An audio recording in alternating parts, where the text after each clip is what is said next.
नमस्कार दोस्तों, आप देख रहे हैं न्यूज एक्सप्रेस इंडिया। आज है बुधवार 17 जून 2026 और हम लेकर आए हैं दिन भर की 25 सबसे बड़ी और सबसे जरूरी खबरें जो आपकी जिंदगी से सीधे जुड़ी हैं। अगर आप अभी तक हमारा चैनल सब्सक्राइब नहीं किए हैं तो अभी कर लीजिए, क्योंकि हर जरूरी अपडेट सबसे पहले यही मिलेगी।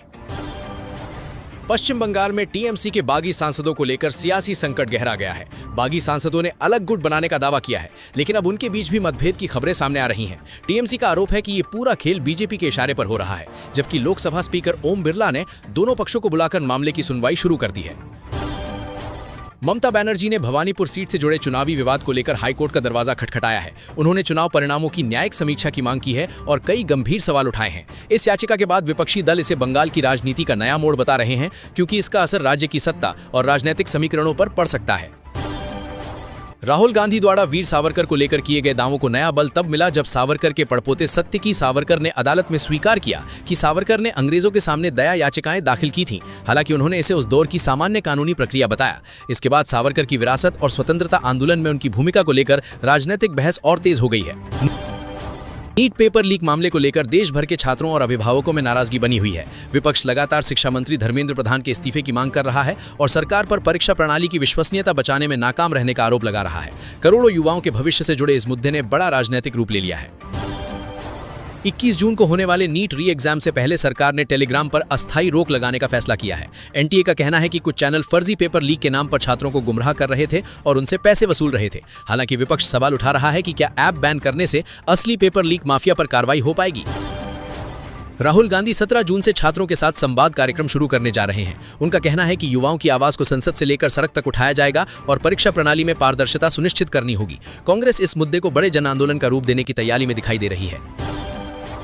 प्रियंका गांधी ने भी छात्रों के समर्थन में खुलकर बयान दिया है। उन्होंने कहा कि ये सिर्फ एक परीक्षा का नहीं बल्कि करोड़ों युवाओं के सपनों और मानसिक तनाव का सवाल है। उन्होंने समाज के हर वर्ग से छात्रों के साथ खड़े होने और व्यवस्था में सुधार की मांग करने की अपील की है।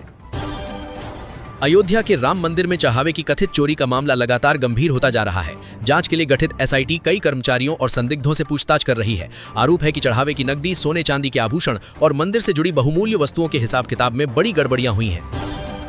झारखंड में राज्यसभा चुनाव से पहले सियासी हलचल तेज हो गई है। कांग्रेस नेताओं का दावा है कि बीजेपी के कुछ विधायक इंडिया गठबंधन के संपर्क में हैं और क्रॉस वोटिंग कर सकते हैं। दूसरी ओर बीजेपी अपने विधायकों को एकजुट रखने की कोशिश में जुटी हुई है ताकि चुनाव में कोई नुकसान न हो। बीजेपी समर्थित निर्दलीय उम्मीदवार को लेकर भी राज्य की राजनीति गर्म है। एनडीए की बैठकों से कई विधायकों की अनुपस्थिति ने अटकलों को और बढ़ा दिया है। ऐसे में राज्यसभा चुनाव सिर्फ संख्या का नहीं बल्कि राजनीतिक प्रतिष्ठा का मुकाबला बन गया है। समाजवादी पार्टी प्रमुख अखिलेश यादव ने दावा किया है कि इंडिया गठबंधन पूरी तरह मजबूत है और बीजेपी जनता का भरोसा खो चुकी है। उन्होंने कहा कि 2027 के चुनाव के लिए जनता बदलाव चाहती है और विपक्ष पहले से ज्यादा संगठित होकर मैदान में उतरने की तैयारी में दिखाई दे रहा है। आधार कार्ड के इस्तेमाल को लेकर सुप्रीम कोर्ट ने केंद्र सरकार और चुनाव आयोग को नोटिस जारी किया है। याचिका में मांग की गई है कि आधार को सिर्फ पहचान पत्र माना जाए, नागरिकता या जन्मतिथि के प्रमाण के रूप में नहीं। कोर्ट अब यह तय करेगा कि सरकारी विभागों द्वारा आधार के इस्तेमाल की सीमा क्या होनी चाहिए।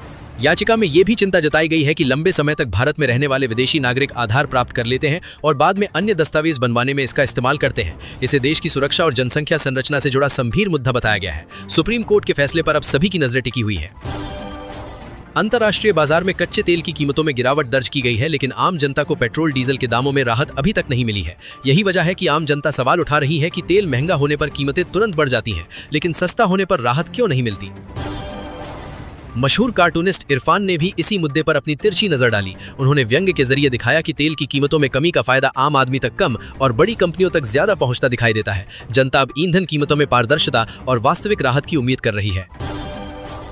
आज का सबसे बड़ा राजनीतिक मौका है फ्रांस के एवियान में, जहां पीएम नरेंद्र मोदी G7 शिखर सम्मेलन में हिस्सा ले रहे हैं। ये भारत का 8वां लगातार G7 न्योता है, जो दुनिया में भारत की बढ़ती ताकत की बड़ी मिसाल है। मोदी वहां अमेरिकी राष्ट्रपति ट्रंप से मुलाकात करेंगे।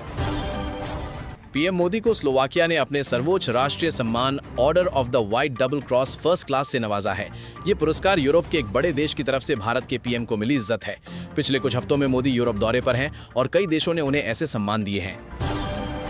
बांग्लादेश ने दिल्ली में भारत के डिप्टी हाई कमिश्नर को बुलाकर कड़ा विरोध जताया, क्योंकि दिल्ली एयरपोर्ट पर बांग्लादेश के पीएम तारिक रहमान के सलाहकार डॉक्टर जाहिद उर रहमान को 2 घंटे रोक कर रखा गया।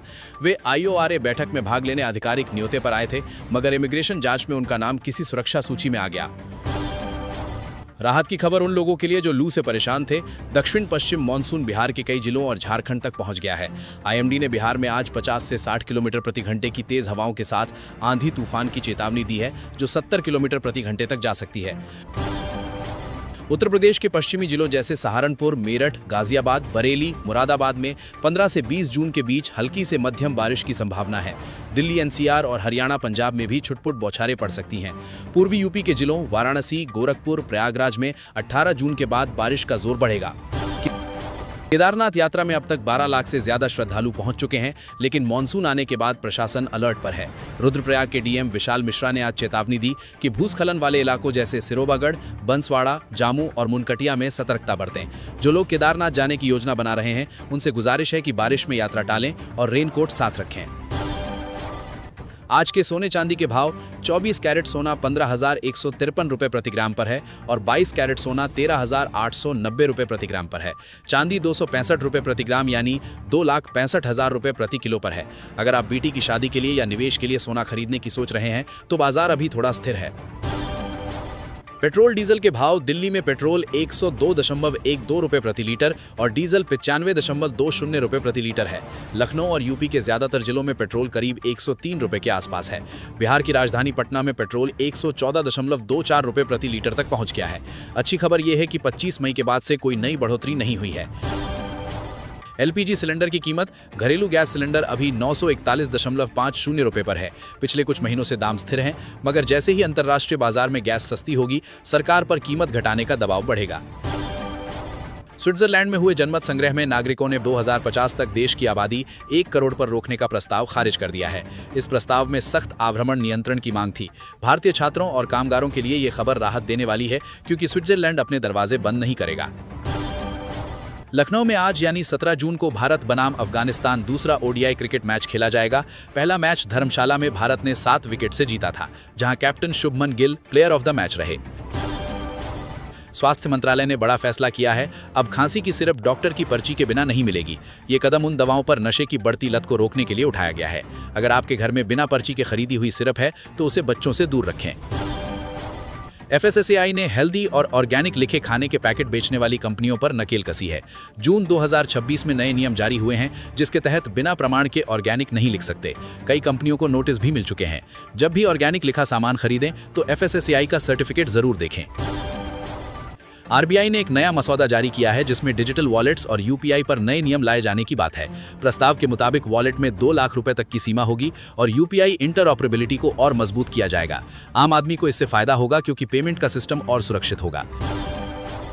सुप्रीम कोर्ट ने राज्य बार काउंसिलों में महिलाओं की भागीदारी बढ़ाने की दिशा में बड़ा फैसला दिया है। अदालत ने महिलाओं के लिए 10% प्रतिनिधित्व के प्रस्ताव को मंजूरी देते हुए कहा कि न्याय व्यवस्था में समान अवसर और संतुलित भागीदारी बेहद जरूरी है। इस फैसले को महिला वकीलों के लिए ऐतिहासिक कदम माना जा रहा है। तमिलनाडु सरकार ने किसानों को बड़ी राहत देते हुए 75,000 रुपए तक के सहकारी फसल ऋण माफ करने का ऐलान किया है। इस फैसले से राज्य के करीब 14.43 लाख किसानों को सीधा फायदा मिलेगा। सरकार का कहना है कि इससे छोटे और सीमांत किसानों पर आर्थिक दबाव कम होगा और खेती को मजबूती मिलेगी। कर्नाटक कांग्रेस अध्यक्ष बी.के. हरिप्रसाद ने आरएसएस पर निशाना साधते हुए संगठन की वित्तीय व्यवस्था और सदस्यता से जुड़ी जानकारी सार्वजनिक करने की मांग की है। उनका कहना है कि जो संस्थाएं सार्वजनिक जीवन में प्रभाव रखती हैं, उन्हें पारदर्शिता के बारे में आना चाहिए। इस बयान के बाद राजनीतिक बहस तेज हो गई है। शिवसेना यूबीटी में टूट की अटकलों के बीच सांसद संजय राउत ने सभी दावों को खारिज कर दिया है। उन्होंने कहा कि पार्टी पूरी तरह एकजुट है और विरोधी केवल अफवाहें फैलाकर भ्रम पैदा करना चाहते हैं। राउत ने दावा किया कि सही समय आने पर उनकी पार्टी अपनी ताकत दिखाएगी। जम्मू कश्मीर के राजौरी जिले के नौशहरा सेक्टर में नियंत्रण रेखा के पास माइन ब्लास्ट की घटना सामने आई है। इस हादसे में सेना के 3 जवान घायल हुए, जिन्हें तुरंत इलाज के लिए अस्पताल पहुंचाया गया। घटना के बाद पूरे इलाके में सुरक्षा व्यवस्था और तलाशी अभियान तेज कर दिया गया। गाजियाबाद में घर में घुसकर 2 बहनों को गोली मारने की सनसनीखेज वारदात ने पूरे इलाके को दहला दिया। दोनों को गंभीर हालत में अस्पताल में भर्ती कराया गया है, जबकि पुलिस हमलावरों की तलाश में लगातार छापेमारी कर रही है। शुरुआती जांच में पुरानी रंजिश